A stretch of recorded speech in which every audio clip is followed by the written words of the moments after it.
છેલ્લા એક અઠવાડિયાથી મેઘરાજા મહેરબાન થયા હતા. રાજ્ય અને દેશમાં ઘણા બધા એવા વિસ્તારો હતા કે જળમગ્ન થયા છે, નદી નાળા છલકાયા છે. આ બધાની વચ્ચે હવે કઈ સિસ્ટમ સક્રિય થવાની છે, જે વાદળો ગુજરાત પર હતા તે કઈ તરફ ગયા છે, તેના વિશે જ વાત કરીશું. નમસ્કાર, ગુજરાત BS9 TV ન્યૂઝમાં વેધર એનાલિસિસ સાથે હું છું ભગવતી વિસાવડિયા. છેલ્લા કેટલાય દિવસથી આપણે જોઈ રહ્યા છે કે ધોધમાર વરસાદ બાદ હવે રાહતના સંકેત જોવા મળી રહ્યા છે. ભારત હવામાન વિભાગ એટલે કે IMD ની તાજી આગાહી મુજબ જો વાત કરીએ તો ભારે વરસાદની શક્યતા હવે નહીવત દેખાઈ રહી છે.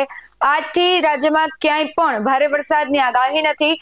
8 ઓગસ્ટ સુધી રાજ્યમાં માત્ર છૂટાછવાયા વિસ્તારોમાં હળવાથી મધ્યમ વરસાદ અને ગાજવીજની સંભાવનાઓ વ્યક્ત કરવામાં આવી છે. છેલ્લા 24 કલાક બાદ ભારે વરસાદમાં ઘટાડો થયો છે. દક્ષિણ પશ્ચિમ રાજસ્થાન અને આસપાસના વિસ્તારમાં નીચા દબાણનો વિસ્તાર યથાવત છે.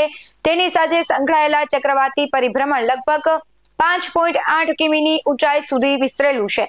આ ઉપરાંત દક્ષિણ પશ્ચિમ રાજસ્થાનથી ઉપ હિમાલય, પશ્ચિમ બંગાળ અને સિક્કિમ સુધી ટ્રફ સક્રિય છે, જ્યારે દક્ષિણ ગુજરાતથી ઉત્તર કેરળ સુધી ઓફશોર ટ્રફ પણ યથાવત છે. ઉત્તર પાકિસ્તાન અને આસપાસના વિસ્તારમાં પશ્ચિમી વિક્ષેપ સક્રિય અને 4 ઓગસ્ટથી તેની ઉત્તર પશ્ચિમ ભારત પર અસર થવાની શક્યતા છે. જો કે ગુજરાતમાં તેની અસર મર્યાદિત રહેવાની સંભાવના છે. આજે ક્યાં વરસાદ પડી શકે તો કે આજે સવારથી છે આવતીકાલ સુધી રાજ્યના અનેક એવા જિલ્લાઓ છે જ્યાં હળવાથી મધ્યમ વરસાદની શક્યતા છે. ઉત્તર અને મધ્ય ગુજરાતના વિસ્તારોની વાત કરીએ તો બનાસકાંઠા, પાટણ, મહેસાણા, સાબરકાંઠા, ગાંધીનગર, અરવલ્લી, ખેડા, અમદાવાદ, આણંદ, પંચમહાલ, દાહોદ, મહીસાગર જિલ્લામાં કેટલાક સ્થળોએ હળવાથી મધ્યમ વરસાદ પડી શકે છે. દક્ષિણ ગુજરાતની વાત કરીએ તો વડોદરા, છોટાઉદેપુર, નર્મદા, ભરૂચ, સુરત, ડાંગ, તાપી, નવસારી, વલસાડ તેમજ દમણ, દાદરા અને નગર હવેલીમાં પણ છૂટાછવાયા સ્થળોએ વરસાદની આગાહી છે. સૌરાષ્ટ્ર અને કચ્છના ભાગોની વાત કરવામાં આવે તો રાજકોટ, જામનગર, સુરેન્દ્રનગર, પોરબંદર, જુનાગઢ, અમરેલી, ભાવનગર, મોરબી, દેવભૂમિ દ્વારકા, ગીર સોમનાથ, બોટાદ, કચ્છ અને દીવમાં પણ અલગ અલગ સ્થળોએ હળવાથી મધ્યમ વરસાદ વરસી શકે છે. હવામાનમાં હવે રાહતના સંકેત છે, પરંતુ આગામી સપ્તાહ દરમિયાન કોઈ એવો વ્યાપક કે ભારે જો વરસાદી સિસ્ટમ સક્રિય થવાની અત્યારે કોઈ ખાસી એવી સંભાવનાઓ તો નથી દેખાઈ રહી, પરંતુ થાય છે તો પછી વાતાવરણમાં પલટો આવી શકે છે અને તેના પરિણામે ભારે વરસાદની સ્થિતિ છે તે પણ સર્જાઈ શકે છે. મોટાભાગના વિસ્તારો છે કે ત્યાં સામાન્યથી મધ્યમ વરસાદનું વાતાવરણ રહેશે.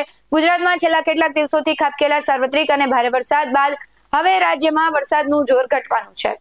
મેઘરાજાએ મોટો વિરામ લીધો છે. હવામાન વિભાગના જણાવ્યા મુજબ આગામી 5 દિવસ સુધી રાજ્યમાં ભારે વરસાદની કોઈ સંભાવનાઓ ખાસી દેખાઈ નથી રહી, જેના કારણે લોકોને રાહત મળી શકે છે. રાજ્યના મોટાભાગના વિસ્તારોમાં વાદળછાયું વાતાવરણ પણ રહેવાની સંભાવનાઓ છે. છેલ્લા 24 કલાક દરમિયાન રાજ્યના 226 તાલુકામાં સામાન્યથી હળવો વરસાદ નોંધાયો. આ સમયગાળા દરમિયાન રાજ્યના તમામ તાલુકાઓમાં છૂટોછવાયો વરસાદ નોંધાયો હોવાના અહેવાલ છે.